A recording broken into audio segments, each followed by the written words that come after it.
May dinala sa atin, kapwa technician din natin ito, nakalagay dito, walang LVDs, tapos black screen. 32 inch ito na Ace.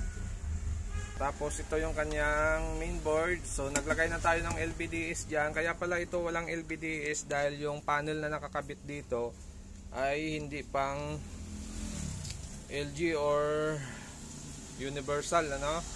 So ito ay pang Samsung o di kaya pang Sony. So yung Universal kasi natin or normal na panel ay yung BCC natin ay dito.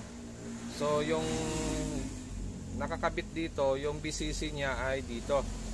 So ginawa natin dyan, nagbawas lang tayo ng 7 pins sa ating LVDs. Tapos yung positive nilipat natin siya dito. Tapos yung negative kinabit din natin sa negative.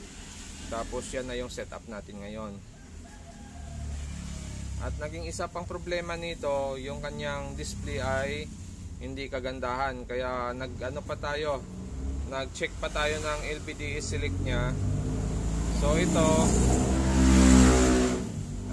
nung nagsukat tayo kanina, may supply siyang 3 volts. So pangit yung display, kaya ginawa natin, sinerd natin sa ground para yung 3 volts na yon mawawala. So nag-normal na yung display niyan. Mamaya ipapakita natin, tatanggalin natin yung nakalagay dyan. Tapos yung isa pang problema pala nito, yung board na ginamit nito ay hindi na Ace. Iba na yung brand na nakakabit dito. Power on natin. Yan, nag-on na siya. Mapapansin nyo dyan, iba na yung brand. Yan o.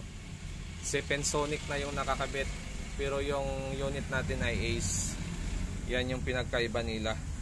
So tingnan din natin yung display nya. Lagyan natin ng signal. Yun, no? Okay yung display, ano? Normal siya, no? Normal na siya.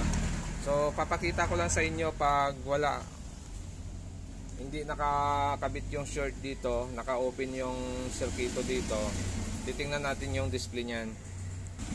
So yan, tinanggal natin yung jumper dito. Titingnan ngayon natin yung display nya para makita nyo kung ano talaga yung naging problema nito una. Yan, o. Tapos tingnan natin yung video. Yan. So ganyan siya pag walang jumper na yon. Yan. So ang pangit ng display, ano? Pangit ng picture. Ngayon, babalik natin, i-jumper ulit natin yon. So ito na, naka-jumper na yan. Yan. Tingnan natin yung display.